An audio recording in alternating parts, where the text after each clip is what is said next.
Bismillahirrahmanirrahim. Kalau ada sebelum muslim namanya terasa kurang baik, misalnya menunjuk pada sesuatu bahkan yang dilarang, itu boleh ganti nama pada nama yang baik. Ada nama yang haram hukumnya diberi nama dengan nama itu, langsung harus ganti. Ya, misal nama-nama yang langsung bersentuhan dengan nilai kemusyrikan, kayak tadi Abdul Syams, ganti hambanya matahari, ganti Abdullah, ganti Abdurrahman, ya ganti langsung Abdurrahim. Nama-nama yang haram lagi misalnya nama-nama setan. Nah, coba dicek itu, barangkali ada satu di antara sekian nama ada kemiripan, ganti langsung malam ini. Ya, khinzib, setan masjid, setan godain orang sholat. Ya, walhan, setan wudu. Dasim, setan rumah. Ya, itu yang paling populer itu. Ya. Di banyak itu, ganti. Kemudian ada yang makruh. Nama-nama yang tidak secara langsung dibenci, tapi bisa merendahkan martabat dalam kehidupan. Antum senang misalnya tokoh tertentu, diberi nama anak Anda dengan tokoh itu. Tapi boleh jadi ketika dia tumbuh dewasa, orang bisa merendahkannya. Misal, antum senang seorang komedian atau pelawak tertentu. Jadi favorit antum, diberi nama anaknya dengan nama pelawak itu. Begitu tumbuh dewasa, akhirnya muncullah kemudian cemoohan dari kawan-kawannya. Hanya anak Anda yang seharusnya serius masuk jurusan fisika, cuma nama anaknya anak komedi, ya kan? Kan jadi nggak nyaman. Nah itu makruh hukumnya. Cari nama-nama yang baik. Atau nama yang bisa menghambat takdir, itu pun ganti. Ya.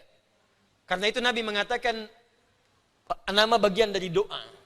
Sedangkan doa bagian dari ibadah. Jadi memberi nama itu bagian ibadah.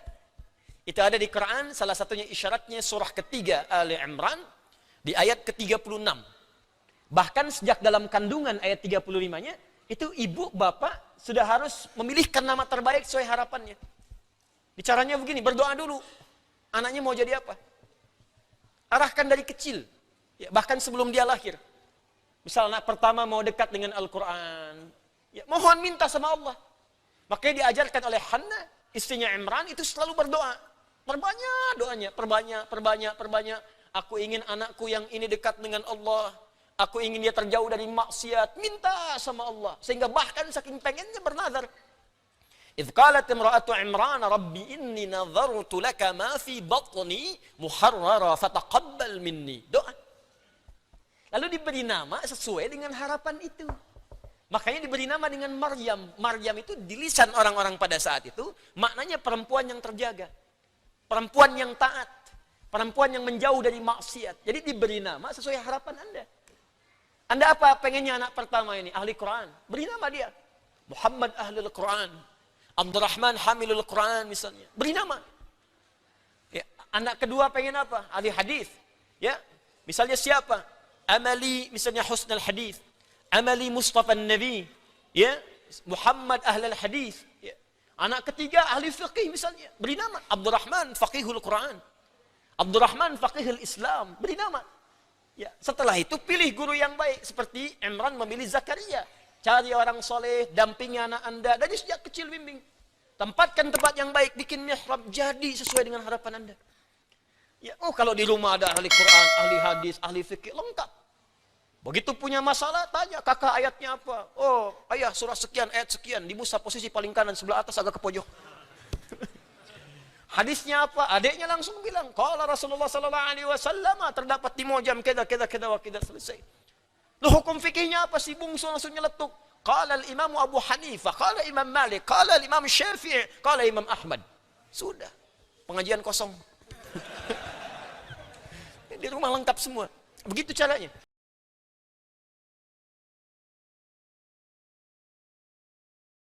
Nabi melarang kita sujud di tempat sujud yang terlampau empuk seperti bantalan. Ada sejadah sekarang kelihatan mewah, tapi sebetulnya nggak bisa di tempat sujud. Nah itu nggak bisa, dilarang oleh Nabi. Kenapa? Karena nanti akan menghambat menempelnya kening dengan sempurna.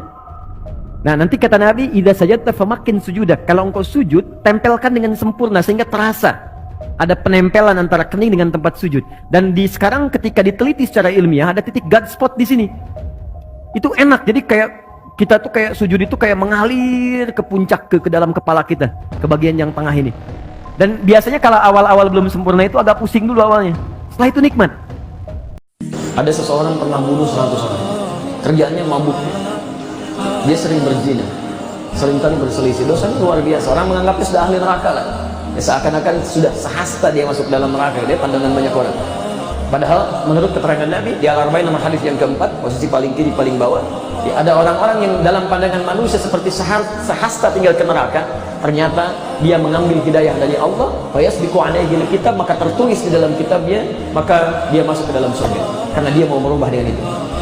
Nah, qadarullah, dia mendengar keterangan supaya kembali kepada Allah, ada sentuhan dalam jiwanya, dan dia ambil hidayah Allah itu.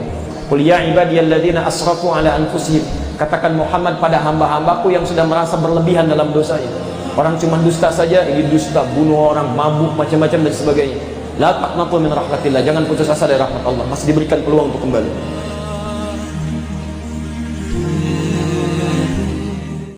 Jangan-jangan selama ini sukses dunianya, Masya Allah, hartanya luar biasa, ada yang menyebut dengan crazy rich, mobilnya, rumahnya mewah, karirnya sukses, kedudukan tinggi, tapi nggak sholat, nggak punya nilai di hadapan Allah.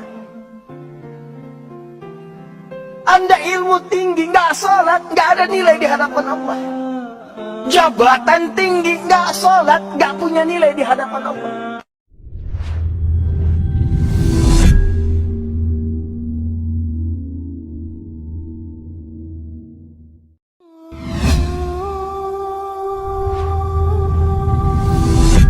Tidak usah kita berusaha disukai orang. Tidak perlu berusahalah disukai Allah. Dan kita tidak perlu berusaha keras dicintai orang. Karena yang membolak-balik hati itu adalah Allah.